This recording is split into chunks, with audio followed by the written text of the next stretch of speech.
What is the meaning of this, Mithros? We had a deal. The anger is now palpable in Sir Alcaster's flushed face. Did we now? Mithros, explain yourself. Sir Mithras drops to one knee in front of the king. Of course, your majesty. What am I getting notifications about now?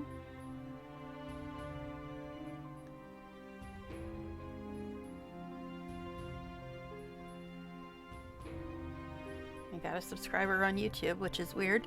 Wait, what does it mean the broadcast has ended? As far as I know, I'm still on. Yeah, it says I'm still on. What the? I guess I need to reload Twitch because it's being silly. Give me a second. Yeah, I'm still on according to Streamlabs, but where I was watching it, it says, oh, it's ended. But according to Streamlabs, I'm still on, so what you talking about, silly thing? So give me a second. This happened before, a while ago. It would just suddenly just start acting weird at 3 hours. But anyway. And now it says I've only been on for 1 minute. I don't know. Let me check Streamlabs again. As far as I know, I'm on, right? Yes, okay. That was weird. Anyway. Don't think you guys missed anything. But anyway. So, Mithras, explain yourself. Sir Mithras drops the one key in front of the king. Of course, your majesty. In case you did miss anything. Alright. He raised his head slightly to look at the king. I've known for a long while that the man you see before you is a traitor. I was even aware of his plans, but I cannot tell you of them without any evidence. 2 of your knights had tried to inform you of these plans before, but we all looked down on them with disdain. Yes, and you actually meet those 2 knights in Karma's path, I believe. Actually, you might have been... Yeah, I think actually you did meet them in this path too, but it was the very beginning before you chose who to follow for the rest of the story. But anyway, I had to make sure that I did not come unprepared like they did. Jurian and Garland. Yeah, those are the ones. I think we met them earlier in this story. I think you meet them in the chapter before you choose the guy, but I couldn't remember exactly because it's been a while. But you talk to them a lot more in Karma's path, so. Jurian and Garland. What, both of them knew Sir Alcaster's plans? Was that the reason why they were dishonorably discharged for false accusations? Okay, and now it says my stream is buffering. I don't know. Weird. Everything's acting weird today. Anyway.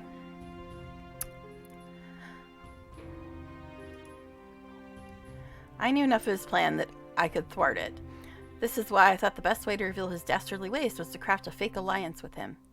See, now this is going to be annoying because if it's only saying I've been on for 1 minute, or 3 minutes now, then I'm going to have this in 2 pieces, which is super annoying because I hate that.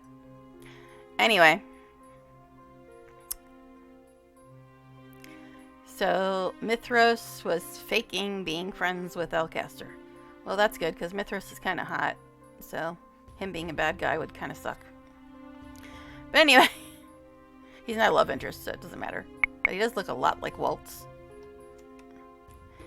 Sir Varg and I have been working together to unravel Alcaster's plans, Your Majesty. Varg is an invaluable accomplice. Wait, so Sir Mithras has been pretending to work with Sir Alcaster this whole time? And so we arrive at the events of tonight. I apologize for undertaking this task without seeking your counsel, Your Majesty. But I could think of no better way to end this madness once and for all. You lying snake. Sir Mithras stands and turns to Alcaster, gestures at him dismissively. Seize him.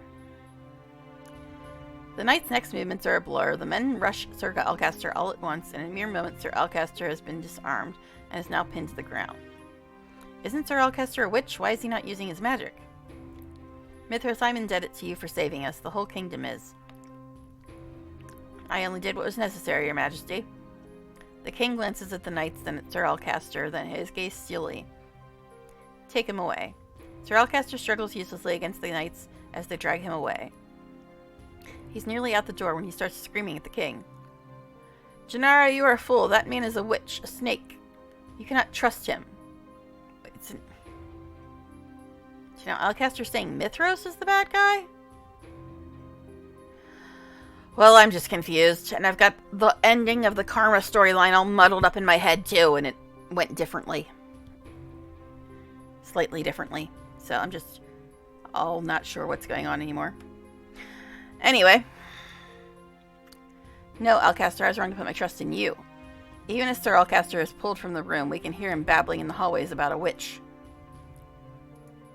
Sir Alcaster never used any magic to escape. Was he truly not a witch? Are you all right, Princess? I am pulled from my thoughts when I hear Varg's voice. He is now trying to comfort a shaken Emmeline. For a few moments he looks away, and his eyes meet mine. He smiles, but it is fleeting, and moments later his attention is back on Emmeline. Wait, who was he calling Princess, me or her?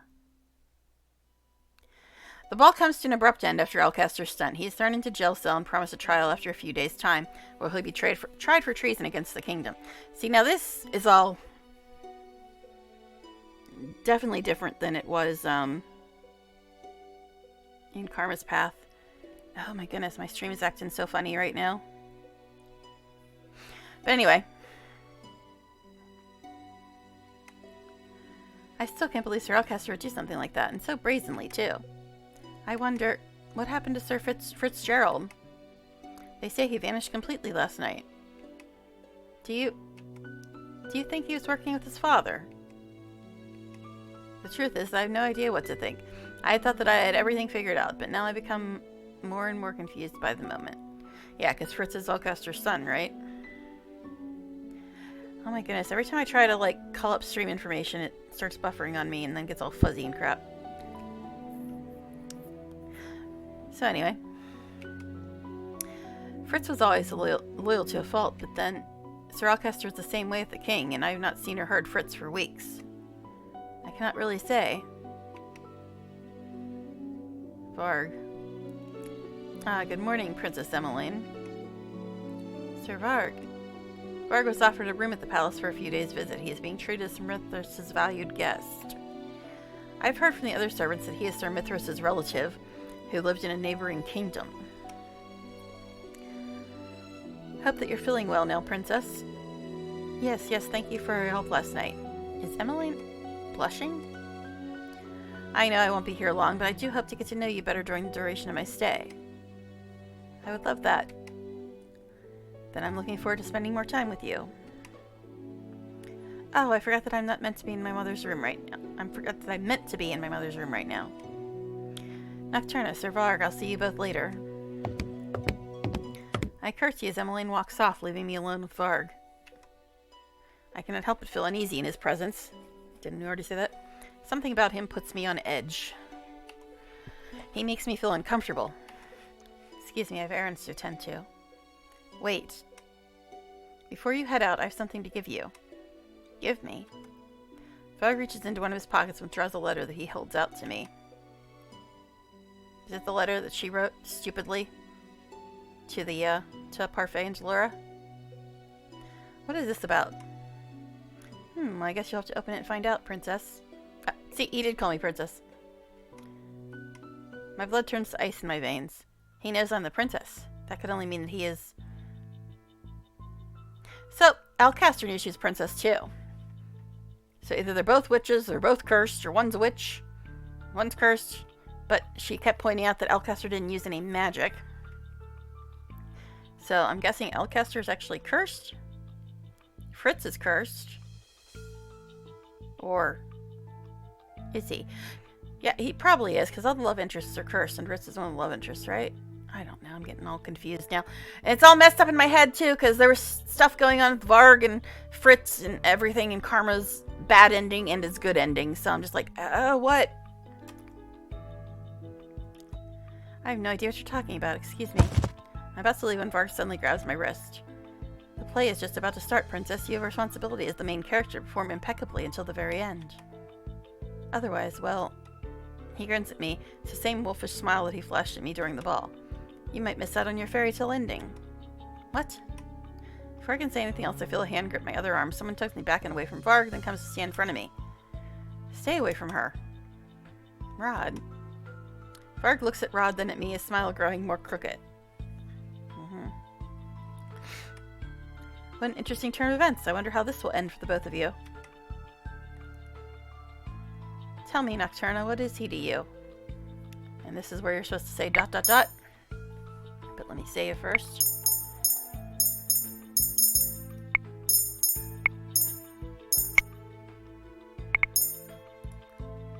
No answer,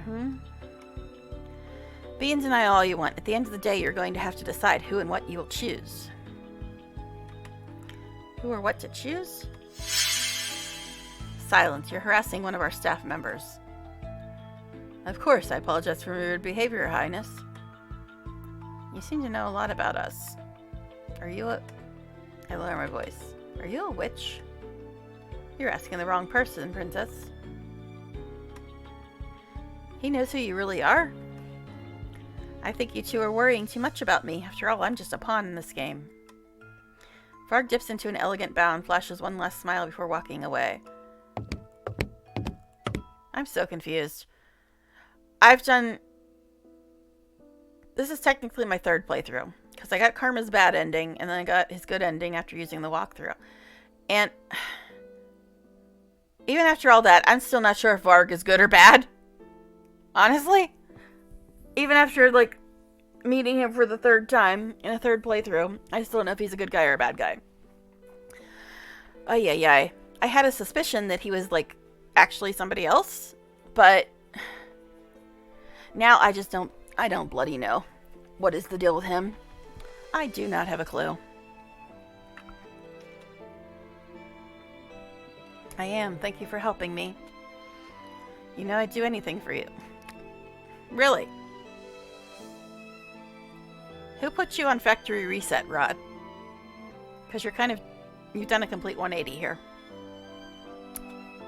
What? What? Even the rabbit doesn't know what to think. Rod shakes his head before stepping away. Anything. For me? Rod coughs, pulling me from the thought. Is it possible that he is a witch or that he is working with other witches, but we have no evidence to prove it? Until we figure out what's going on, you need to be wary of him. I know. Rod smiles at me gently. The look makes my heart thud once painfully in my chest. Stop staring at me like that. Rod looks away, his cheeks tinged red. I feel my own cheeks warm at the sight. I wasn't staring at all. Both of you are hopeless. Yeah, it's about right, Sir Rabbit. Shut up, Sebby. Rod gives me one last look before finally turning and walking away. I place my hand over my chest where I can still hear my thudding heartbeat. This feeling, if it's what I think it is, I have no right to feel that way about him. He's my stepbrother. I shake my head to clear the thought, then glance down at the letter that Varg just delivered to me. There's only one sentence written on it. Come to the throne room alone tonight. Right. Chapter 9. The wedding. We're having a wedding? I guess it's probably Decimond and Viorica or something. Alright, so we're in Chapter 9 now. So we're supposed to confront him, don't have to apologize, and how was the wedding? I can only hope that this is not some sort of trap. Soon after I enter, the door squeaks open and a familiar face enters the room. And oh my goodness, there's a hell of a long delay. I'm gonna have to reload. There's like a 2-minute delay or something on my stream. So let me reload.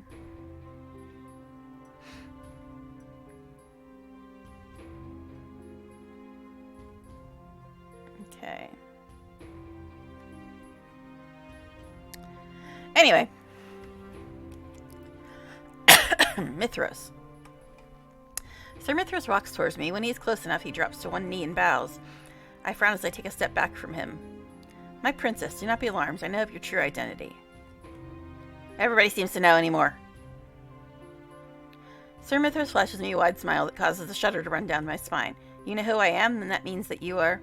I take another step back as the blood drains from my face. Sir Mithras' smile only widens at my reaction. I'll say it for you. Yes, I'm a witch. If you're a witch, then Sir Alcester is a mere human, a fool one. So Alcaster is cursed? Because he knew who I was, or did he just know I was princess because this guy told him? Yeah, I don't even know. I don't even know anymore. And Varg? Nothing but my personal errand boy. But he knows too. Thought suddenly occurs to me. If Sir Alcaster was plotting against the kingdom, then did Sir Mithras also punish Fritz somehow? What about Fritz? Was he a part of Sir Alcaster's plans? Ah, the knight. To avoid confusing you, let us just say that the situation surrounding him is too complicated to adequately explain. Yeah, but... Okay. So... This guy could have told Alcaster who I was. Okay, fine. But Fritz knew who I was, too. And... I don't know. He seemed like shocked when he saw me. Like he was just then realizing who I was. Instead of like having been told that ahead of time by somebody else. So I don't know. I don't know what's going on. I command you to answer my question, Sir Mithras. Was Fritz a part of this? If it makes you feel any better, he refused to be a part of this. He refused? Does that mean he is not a part of the plans, or just that he was unwillingly forced to participate in them? I am certain that Sir Alcaster would not be happy that his own son was disobeying him. He either forced him to help or assigned him outside of the palace. But if Fritz knew of Sir Alcaster's plans, why did he not warn anyone about them? Was he working with Sir Mithras as well? More questions swirl in my head. Yeah, and Fritz is like the fourth one. He's not even unlocked yet. Because I'm so confused about what Fritz's deal is. Anyway, more questions swirl in my head, but none of them have answers. When this is over, I'll personally ask Fritz about this. Once I can locate him. I shake the thoughts away and bring my attention back to Mithras. Why bother with this reveal? What do you hope to gain from this? Before we start our conversation... Casting spells at me. Mithras waves his hand, conjuring a faint green glow that envelops the whole room. Just in case someone decides to eavesdrop, I wouldn't want any of your witch friends listening in on us. I have one witch friend. I guess technically, ain't I supposed to be a witch too? Oh my goodness, the delay is still ridiculous. Yes, I'm aware that one of them has been snooping around the palace these past few months. Their snooping has made it more difficult to move around without exposing myself. Mithras clicks his tongue in annoyance. Such a nuisance. He's referring to Delora. She and Parfait warned me before that there was a witch in the palace. Is Sir Mithras truly that witch? I never really trusted him, not even when I was a princess. Now that he has revealed himself as a witch, I need to know what he plans on doing. Now, wasn't this also the guy that was like the royal advisor? And when we first met him, she mentioned that he's always like staring at pictures of her mom or something? Yes, I'm going to try to reload again because I don't know what is going on with this delay. It's like worse than I've seen it in ages. I'm just trying to call up some other stupid crap. Okay. But yeah, this is the worst I've seen this delay in a long time. Usually there's some delay, but it's like really bad today. But yeah, when we first met him, she said he was the royal advisor and he was always staring longingly at some picture of her mom or something. Alright. You knew that I was the princess the entire time, yet you never offered me any assistance. If I had, Alcaster would have targeted you as well. What? Alcaster wanted to dispose of the royal family. If he had known you were the princess, he would have been after you too. It would have been easier with no one remembering you as the princess. But unfortunately, Fritz told his father about you. Okay. Thinking that Alcaster might be able to help and protect you. And it didn't help that Varg confirmed it. Okay, so Fritz is the one that told Alcaster who I was. And Fritz knows because he's cursed. And then Varg apparently confirmed it. But Varg said he's just Mithras' errand boy or something? I'm still trying to figure out the whole Fritz and Varg of it. Your mother wouldn't have been happy with me if I put you in harm's way. That is why I had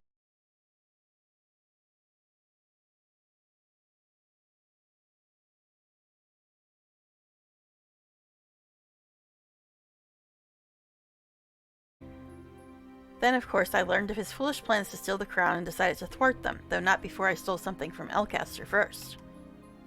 I played him like the fool that he was. I told him I would aid him with my magic so long as he gave me the knight's protection. Using magic is almost impossible in this place, so having the knights to back me up was crucial. Why is using magic impossible? I'm so confused. The knights. What does he need the knight's protection for? What are his plans? Mithras starts pacing the room, his expression still calm. I found out that he planned to dispose of me after he obtained what he needed, so I disposed of him first. Elcaster might have been able to convince most of the knights to aid him by promising them promotions, but, well, my magic is far more convincing. The magic that you just said is almost impossible to use? What? Mithras stops in front of me, his deadpan expression transforming into a smile. For now, let us desist speaking of my plans. The minute Elcaster's plans were thwarted, I knew I had to contact you directly. I'm happy to see you in this palace, Your Highness. Although, we really need to get you out of those clothes soon. What now? A maid's clothing does not befit a princess like yourself. That does not matter. My priority right now is to break my curse. Ah, of course, they must truly have been frightened to feel the need to curse you. I feel an uncomfortable tug in my heart. To think that the Lucius Bearer would actually allow a witch to curse you.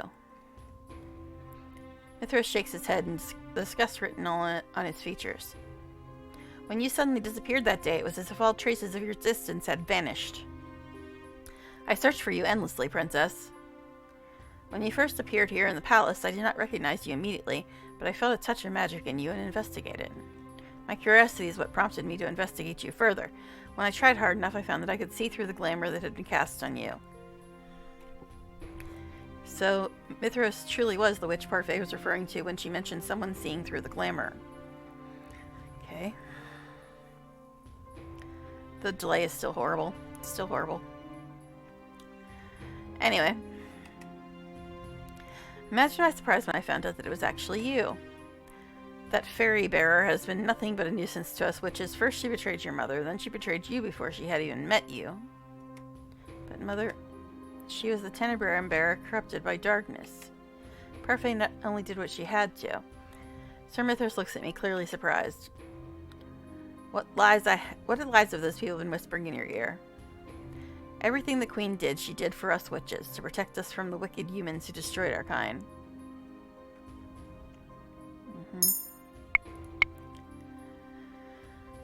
She was the Tenebrae bearer corrupted by darkness, but only did what she had to do.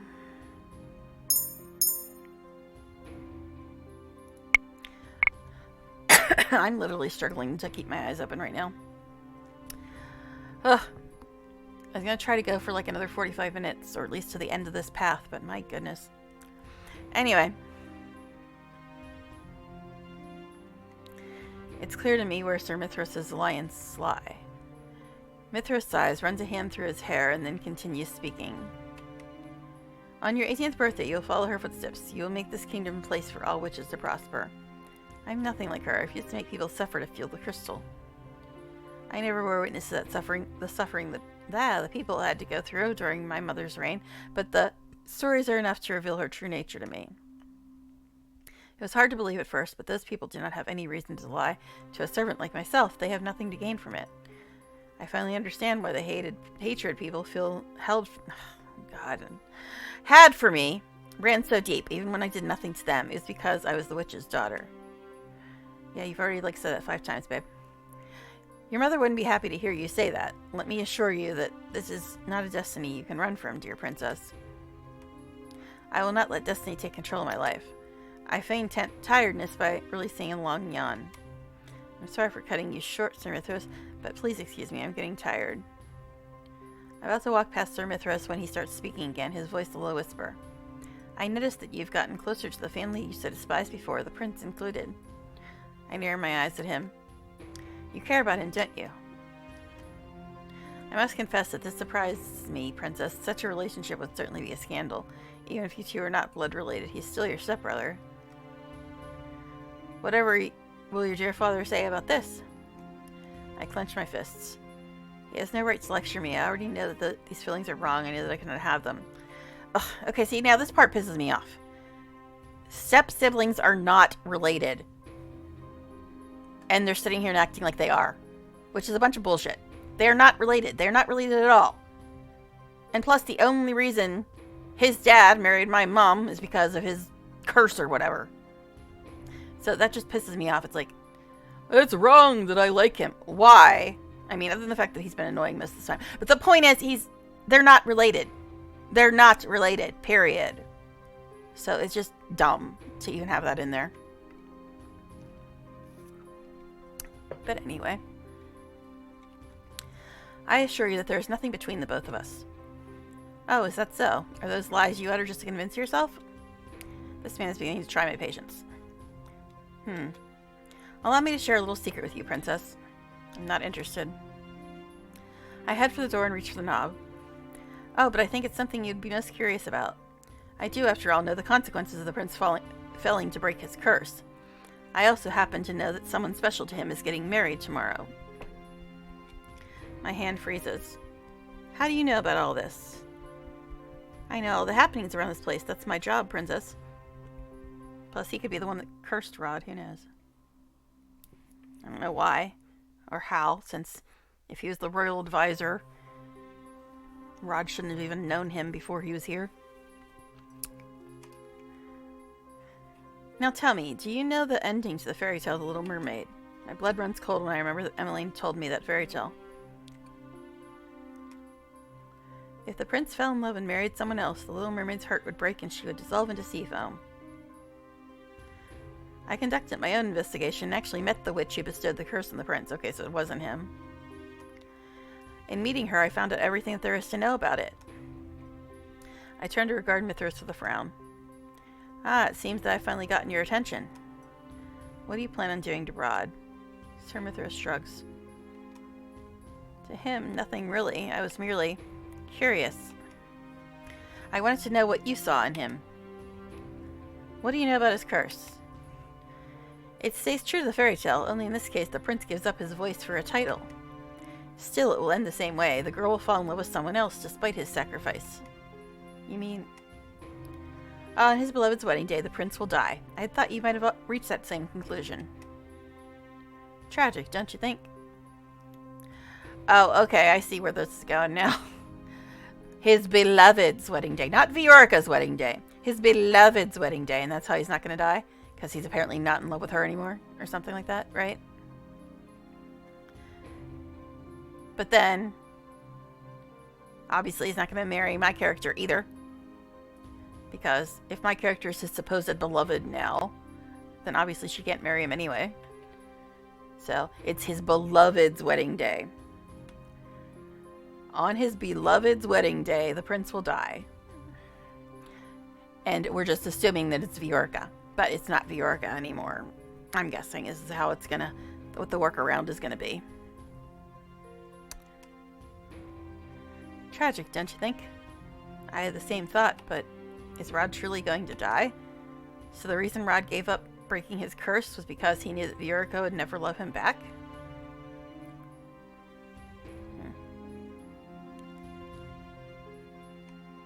He knew that he was going to die the moment Viorica married. Dread begins to wash over me. Why not ask him yourself? As if orchestrated by magic, the double doors open and Rod steps inside. When he sees me, his expression relaxes. I've been looking all over for you. I wanted to speak with you about my discussion with Lady Parfait. I turn around to face Sir Mithras once again, but to my surprise, he's already gone. When did Sir Mithras leave? Nocturna, is something wrong? Was Sir Mithras really speaking the truth? What's the difference between asking him and confronting him? What's the goddamn difference between one and the other? They're the same damn thing.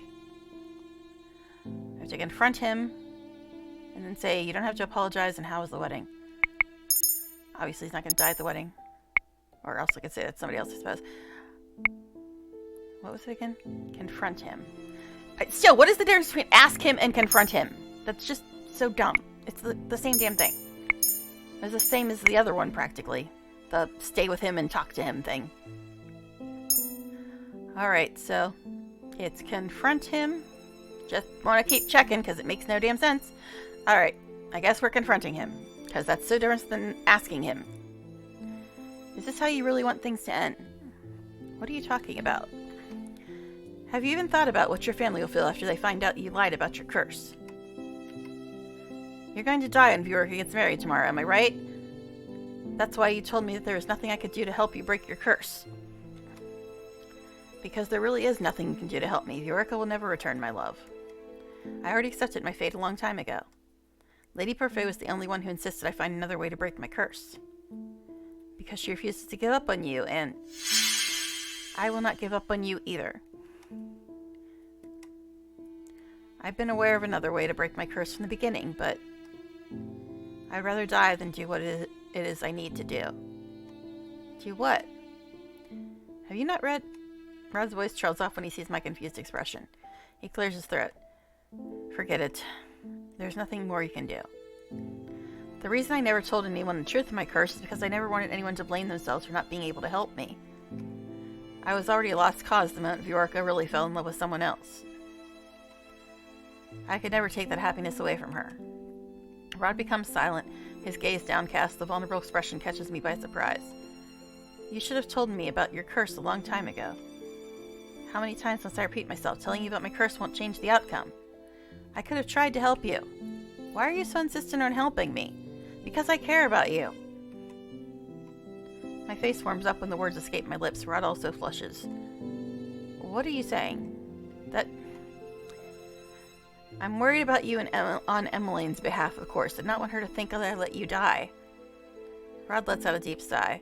Just stop talking. You are in no position to tell me what to do. Nocturna, there's a hint of warning in his voice. Now you better let me help you, or... Okay, then. My words are cut off when Rod presses his lips to mine. It's only a brief kiss, and when he pulls away, his usual somberness has returned. I told you to stop talking. I can only stare back at him, baffled. Rod, you do realize that you just kissed the princess? Rod looks at Sebi, then at me. His face colors once more. He takes a step back, his lips pressed together. I'm sorry. Without any other warning, Rod turns abruptly and stalks out of the room. Sebi falls from his shoulder and falls to the ground, but Rod does not notice in his hurry to leave. I stare after him in shock. I can't believe he just ran away.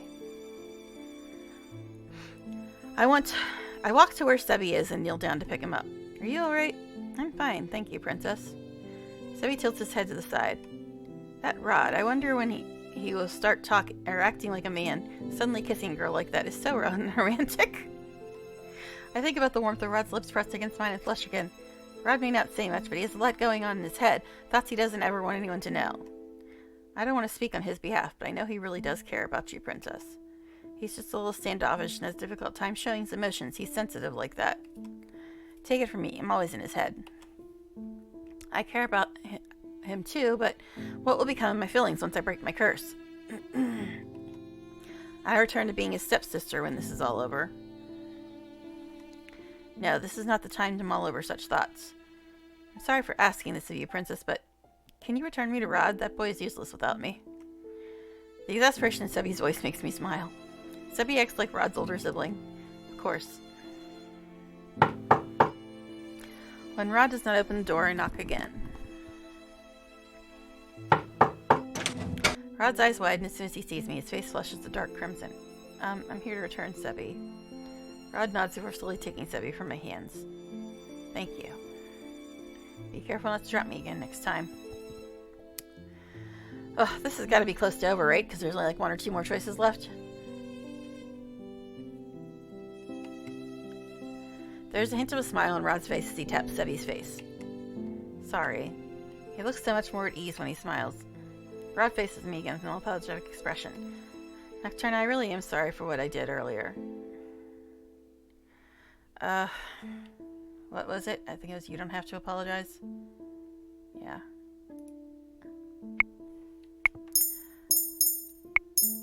It's like I'm so close to the end, it's like I don't want to stop it if I'm this damn close. Oh, yay. Oh my goodness, this delay is ridiculous. It's like 2 minutes. I know you did not intend to do that in the first place. The truth is, I actually... He trails off, then diverts his eyes to the floor. Suffice to say, I'm not supposed to feel this way about you. What exactly are you feeling? Rod flushes a deep red before turning away. Don't ask me such an embarrassing question. Uh-huh. The hovering silence becomes more pronounced as we both stop talking. You said you wanted to talk to me about something you discussed with Lady Parfait? Yes. I meant to tell you that Delora will be here tomorrow to investigate. Now that we know Sir Alcaster is not the witch, we have to start our investigations over. Actually, about that, I know who the witch is. You do? It's Sir Mithras. He's the real witch. Mithras? So when Alcaster was throwing around accusations last night, they were true. Mithras is also already aware that Delora has been investigating the palace. We need to warn her. Oh my goodness, guys. This is a struggle.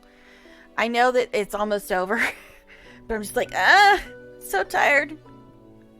This is what happens when nobody talks. I cannot keep my energy up at all.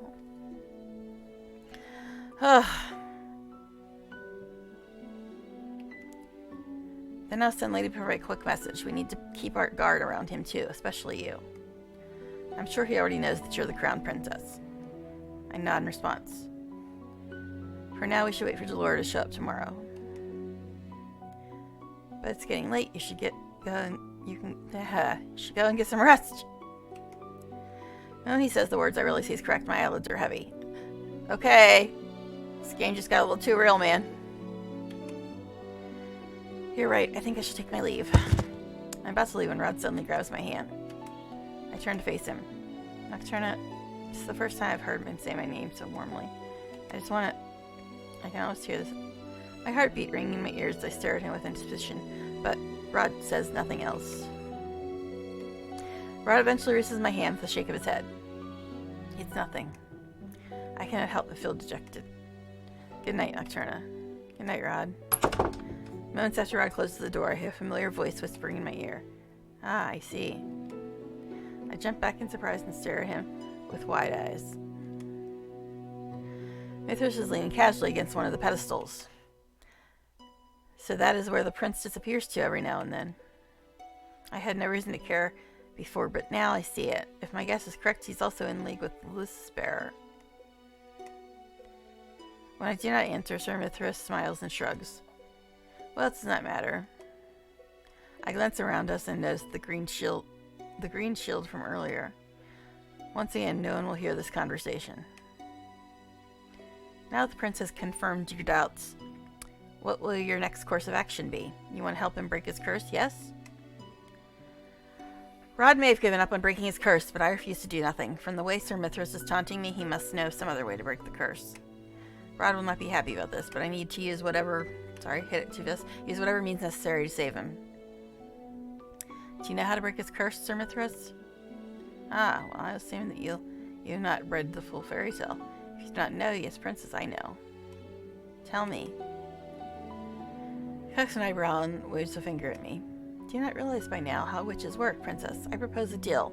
It'll help you, but you must help me with something in return. Alright, guys. I'm ending like half an hour early, I think, because I'm like... I don't know. It's like we're really close to the end, I think. But I'm just getting so tired. I don't know if I should try to keep going or not, because my voice is going too. So, I don't know. I keep trying to get drinks to get my throat to stop dying on me, but it's not working. Ugh, alright. I think we're very close to the end, though. Okay, I propose a deal. I'll help you, but you must help me with something in return. Help you? If you're planning on betraying the king, I have no plans of taking the crown or harming any members of the royal family. What, then? What is it that you would want from me? I prefer keeping you in suspense. I do enjoy surprises. You'll find out the day after tomorrow. That's your 18th birthday. I look at him perplexed. Why does it have to be on my birthday? Don't worry, Your Highness. What I request from you will make for a pleasant gift. Right. I guess that's a good cliffhanger, right? Yeah, because I'm really struggling and my voice is so going. So, I don't know what I'm going to be doing tomorrow.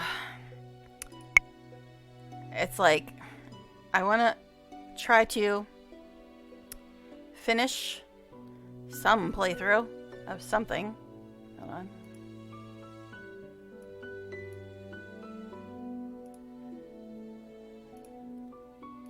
Okay, so yeah, I don't know what I'm going to be streaming tomorrow. I said on Twitter that I don't think I want to do Dragon Age this week because I probably won't have time to finish it before I have to stop streaming. So, I don't know what I'm going to do tomorrow. I mean, I was thinking maybe Blush Blush. It's a really quirky little game, but I don't know how fun it'd be to watch because it's mostly a whole lot of clicking and not much else. But it's funny. I don't know. I also started on Our Life Beginnings and Forever, whatever it's called, but I'm kind of in the middle of that, and I think I have to completely start over because I don't think you can have separate saves. I don't know, maybe you can. I really don't know what to do tomorrow, honestly, guys, but I don't know. I'm just really tired and my throat is really hurting, so I'm gonna probably end a little bit early today. And I really have no idea what I'm going to play tomorrow. So I guess you'll have to tune in to find out. So I guess that's it for now then. And thanks for hanging out. Bye, everybody.